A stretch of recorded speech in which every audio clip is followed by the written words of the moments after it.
स्विगेस भरसा गुटखरडी में जस्कम कारकुन अजीज फुल जर्डी वर्सी मल्हाई वई। तकरीब में ख़िताब कंदे जस्कम जे सीनियर वाइस चेयरमैन अमजद मैसर चयो त शहीद अजीज फुल अमर किरदार हुअण सबबि पूरी सिंध में सुञातो वेंदो हो। हुन वधीक चयो त मौजूदा हुक्मरान सिंध वसीलनि ऐं अवाम खे ॿिन्ही हथनि सां लुटे ऐं फुरे रहिया आहिनि। डॉक्टर नियाज़ कालाणी जो चवणो हो त शहीद अजीज फुल सचे सूंह सहब हुंगड़ वतनी ऐं रवादारी जो अमर किरदार हो। हुन चयो त अजीज फुल इल्म अदब जो निरालो नालो, लतीफ़ जो पारखू, साईं जीएम सैयद जो सचो पैरोकार ऐं सिंध जो सचो आशिक हो। सखर में समाजी तंज़ीम पारां अदालती मामलनि बाबति गॾिजाणी कोठाई वई।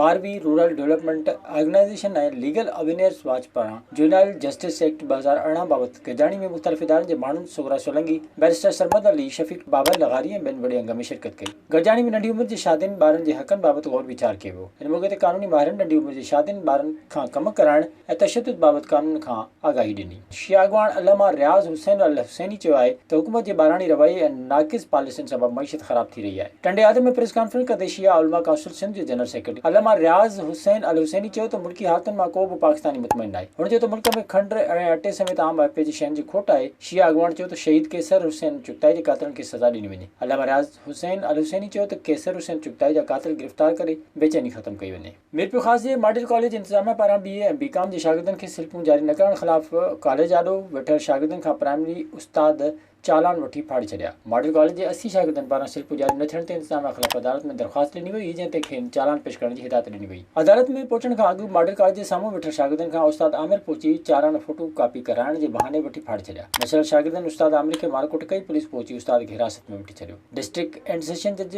मामले जो नोटिस वठी कॉलेज जे प्रिंसिपल लाइक़ थेबो खे अदालत में तलब कयो। अदालत प्रिंसिपल खे शागिर्दनि जे मामले जे अज़ारे जी हिदायत कंदे जांच रिपोर्ट पेश करण जो हुकुम ॾिनो। विज़िट कयो अवामी आवाज़ मीडिया ग्रुप जी वेबसाइट awamiawaz.pk